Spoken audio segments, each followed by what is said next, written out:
وحديث الخبراء القادم مع السيد ديفيد براونلي الرئيس التنفيذي لمجموعة براونلي مبادئ القيادة نحو الاستدامة. David Brownlee.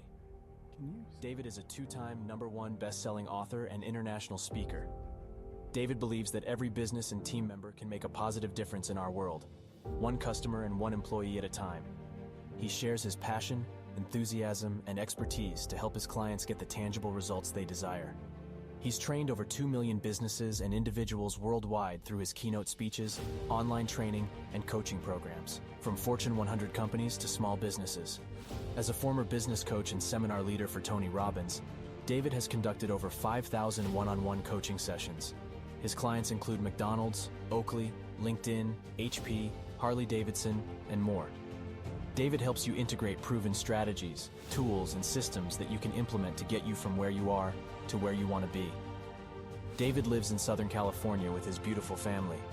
When he's not working, you may find him scuba diving, skiing down a mountain, surfing, or riding his motorcycle through a canyon.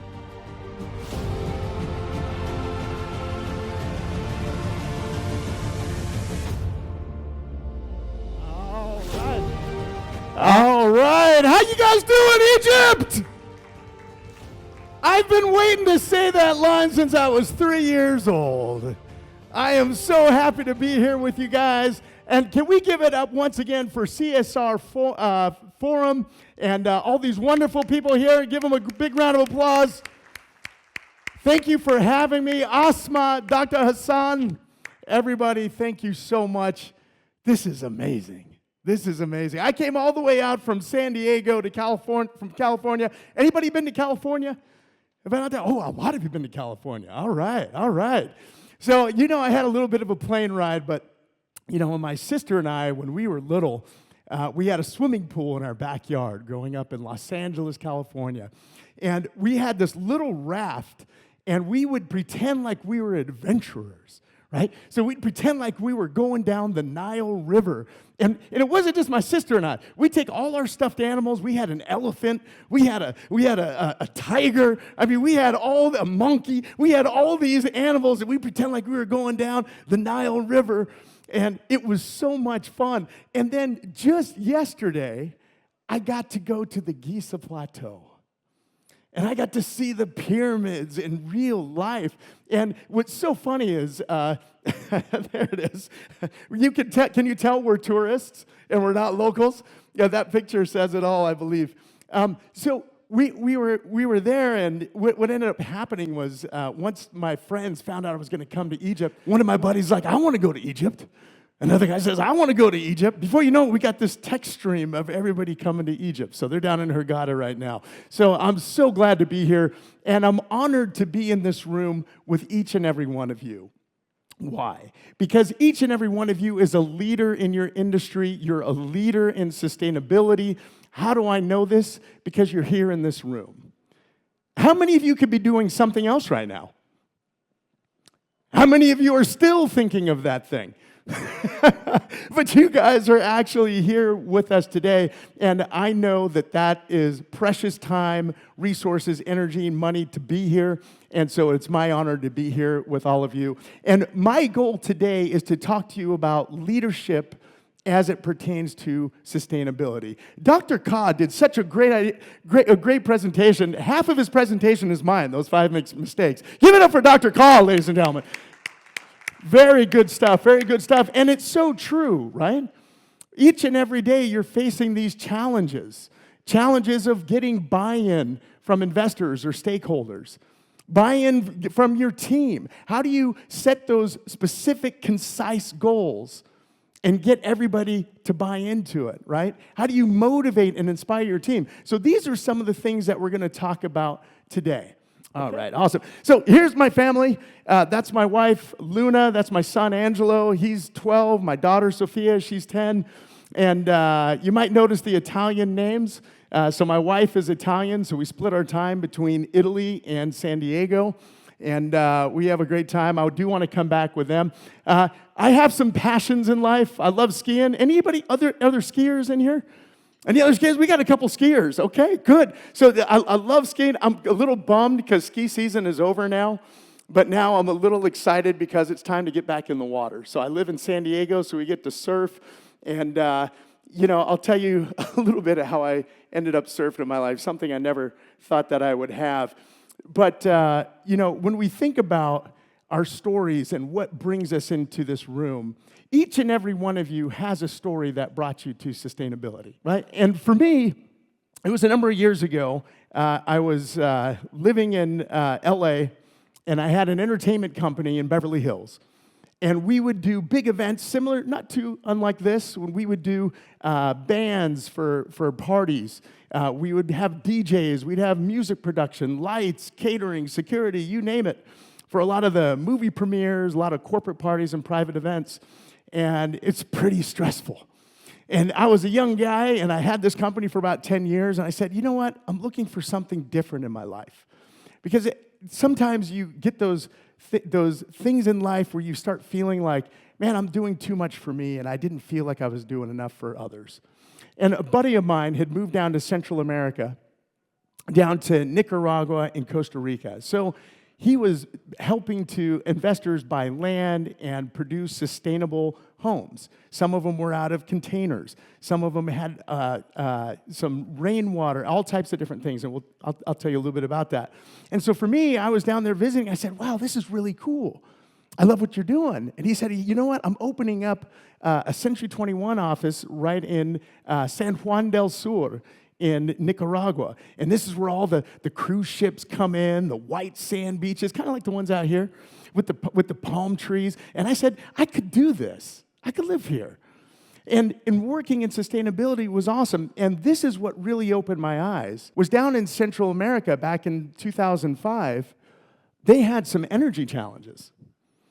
So they didn't have, the same luxuries that we might have here in Egypt or in the United States. And so there were a lot of blackouts. There wasn't enough energy. And we had to look for sustainability, right? Just like Dr. Koss said, it was an imperative for us. It wasn't a nice to have. So we got into wind energy. Lake Nicaragua has 365 days of offshore winds. So wind energy was good. We had solar, right? When it was sunny, it was sunny. And so we'd have a lot of solar energy. And then when it would rain during the rainy season, there was so much rain, we started building homes that could capture the rainwater, right?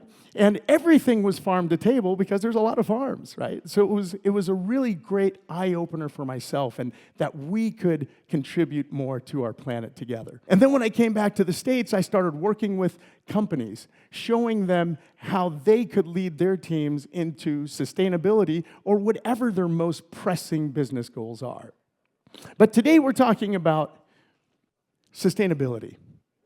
So Unilever, they had sustainability brands, right? So from Dove soap, washing yourself with soap, to other different brands.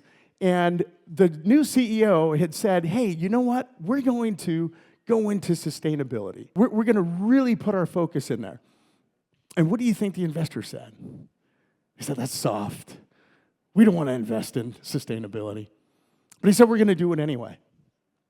So they did it, and 69%, they outperformed all the other brands in the Unilever portfolio.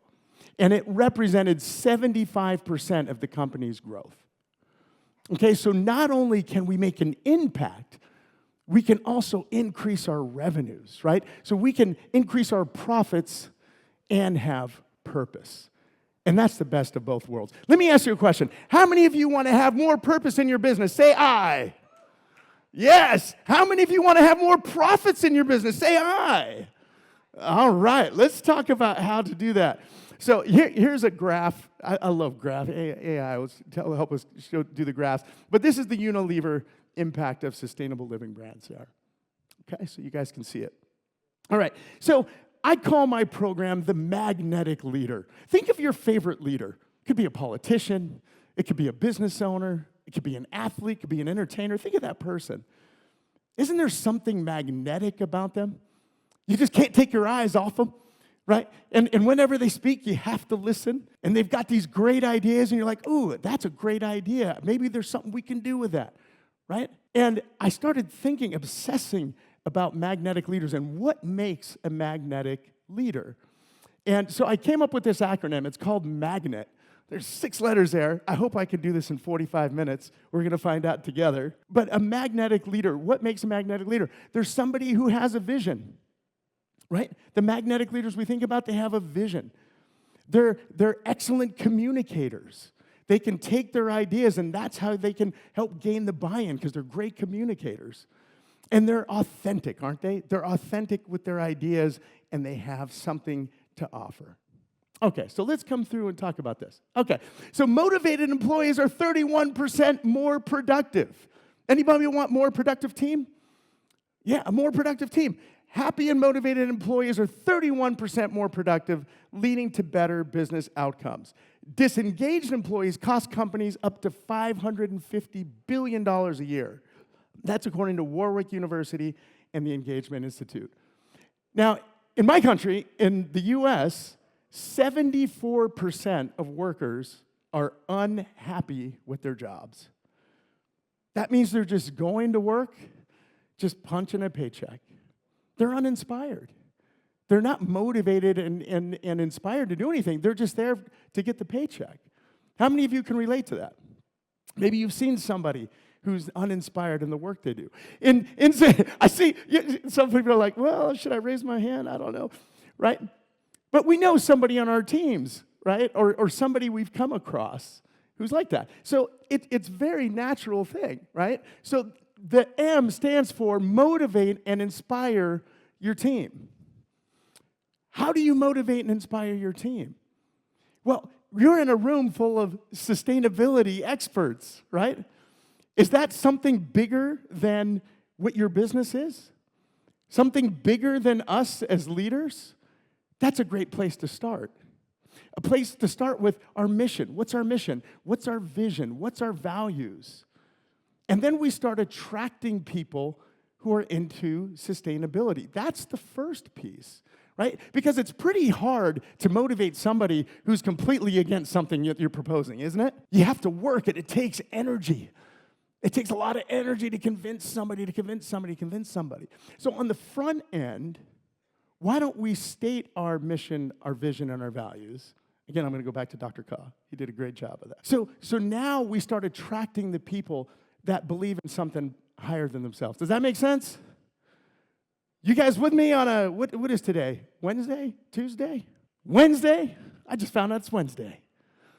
All right, that's fantastic, right? So motivating and inspiring your team starts with a vision, a mission. What are the values that we share? That's motivating to people, right? And getting success. Everybody wants to be on a winning team, don't they? So if we can win and we can actually execute on these visions, that's motivating to people and inspiring. So now they're coming to work. Guess what they'll do? They'll work harder. They'll stay later. And they're more engaged. Engagement today especially is harder than ever to find in some of these companies that we work with. Okay, so that's M. So a number of years ago, I was hired to come work with Oakley, and they were purchased by the largest sunglass company in the world. And this was great, right? For everything from sporting brands to luxury brands. But what happens to the workers? What happens to the individual contributors that have been working for Oakley, which is a pretty cool brand in the US, for 10 years, 15 years, 20 years? The future was very uncertain. And when you have an uncertain future, how motivated are you? Not very. Right? So we went in there and we thought about it, and we sat with the leaders and we said, well, how are we going to motivate and inspire the team? Well, we started with sustainability. You know that they're making sunglasses now out of bio products? Sunglasses, the sunglasses that I used to wear in the 90s, right? They've re-envisioned them. The frog skins, XXS they're called. And they're making them with bio products. And they're innovating. And it's like, okay, well, that's great, but am I even going to have a job in the next few months? So we put together a career path program where they could see where they can go. What are the opportunities under the new structure? Has anybody ever been through a restructuring? There's a lot of uncertainty, right? So we need to give our people certainty. And especially when it comes to sustainability, because it's so important, we can use that to motivate, right, and inspire our teams. And we can also build a program around it, because communication is the one thing that breaks down. Has anybody ever been in an organization where communication has been a problem? Communication can kill motivation, can't it? Miscommunication, different things that happen. So we're going to talk about that as well. All right, so here's our business metrics breakdown. Right now, they're moving in the right direction. Revenue's going up. The market share is going up. Growth, all the growth indicators are going up. And we've worked together. I still get to work with them today. It's been several years now. And we're going to talk about partnerships in a little bit. Okay, so how can you improve on motivating and inspiring your team? Just turn the person on your right or your left and just give them an idea. Just give them an idea. How can you inspire and motivate your team? Just take 20 seconds while I grab a sip of water. Oh, first of all, turn to the person on your right and say, hi. Introduce yourself. Tell them your name. Normally, I come in with a lot of music. I got you high-fiving each other and get some energy. You guys have been sitting down so long. Do you guys want to do something fun real quick? Okay, everybody stand up. You've been sitting way too long. There goes my 45 minutes, Asma. Sorry about that. Okay, everybody take a deep breath in. Reach up, touch the sky. Asma will give you a nickel if you could touch the ceiling. You guys know what a nickel? Like a pound maybe or something? Okay. Shake your body out. Turn to the person on your right. Give him a high five and say, thank you for being here. Shukran. Thank you for being here. All right. There's those smiles. Have a seat. Make yourselves comfortable. I love it. I love it. I love it. Who said sustainability can't be fun? All right. Nobody ever. Okay, good. Align culture with sustainability. This is what the A stands for in Magnet. Aligning your culture. How can you align your culture with sustainability? UPS had wanted to make a big stride in sustainability. Now, these are trucks that are driving around every day. That's a tough ask, isn't it? So when we take a look at, here's, it's kind of blurry, but they've got some different things they're working on, EVs, and they're really trying to make strides. And one thing they did was they looked at AI. And they had an AI module called Orion. And what Orion did for them was it helped them optimize their routes. But the challenge was, what about fuel costs and all these inefficiencies? Because everybody wants their package now, right? I'll date myself. When I was young and I used to call and order a package from TV or something, it would take 6 to 8 weeks to get it. Now you can get that same package in like 6 to 8 hours, right? So for me, I'm thinking what are they going to do? But it worked by optimizing everything that they were doing in sustainability. So here's the results. Profit, right? We talked about we want more purpose and profit. And we talk about buy-in, especially from the CFO of the company, or if they're investors or the board, right? They saved $300 to $400 million a year. They reduced their miles by 100 million miles. Think of that number for a second. 100 million miles. They saved 10 million gallons of gasoline. And they avoided 100,000 metric tons per year. So what that tells us is that if there is a way to do it, and we align our culture, we take our SOPs, we take our rules and our regulations, we take our best practices, and we start building them into a sustainable model, it works. Purpose and profit. You guys with me on a Wednesday? Yes. Okay, good. All right. So how can you continue to align your company culture with your sustainability goals? What can you do? When you leave here, what can you do to do that? Okay? All right. So organizations that align their goals see 29% increase in profitability. A study by Gallup found that companies that align employee goals with organizational objectives experience 29% higher profitability. And this is what we talked about, attracting people into our organizations that already believe in sustainability. They want to make a difference. And these are the people that are motivated, they're inspired, they're going to align perfectly in your culture. And when we start talking about goals, it's all going to make sense. So now we have the G in Magnet stands for goals, clear, concise, and purpose-driven goals. The first two are very important, clear and concise. All right, this is the last time I'm going to refer to Dr. Kopp, but he was talking about vague strategies. Vague strategies don't work. If I tell you, I want to lose more weight, I might lose a pound tomorrow. Not here. I love the food in Egypt. I'm not losing any weight while I'm here. But if I said, hey, by May 12th, I want to weigh 183 pounds, anybody from anywhere in the world could figure out if I hit that goal or not, right? It has a time. It's very specific. So what are your sustainability goals? You can't have a goal and say, well, we want to be more sustainable. We're going to go green. That's a big one in the U.S. We're going to go green, right? That can mean anything. So let's start building into our business practices clear, concise, purpose-driven goals that everybody can understand. And that's when you get results. Harley-Davidson is another one of my clients. And now they have a new electric motorcycle. Can you believe that? Harley-Davidson, that iconic brand, has an electric motorcycle now, and they're fun. They're fun, they're fast, and they really make a difference, and they're fun to ride. If you've ever had driven those old EVs, you know, the very first one, they weren't very fun to drive, right? Has anybody ever driven a Tesla? The first time I drove a Tesla, I put my family in the car, and I'm like, I wonder how fast this will go getting on the highway. And it was like, burn, and everybody was like, well, it didn't make that noise. It was like this, whoosh, right? And my family was screaming. Everybody was pushed up against it. I was like, wow, this is fun. Sustainability can be fun, can't it? It can be something different. So we need to set those goals. So working with Harley-Davidson, they were bringing in a rental company so that they could have more rentals and tourism on their bikes. And the biggest problem was we were going into 300 dealerships, and they only had they didn't have any communication with each other. They only had their sales.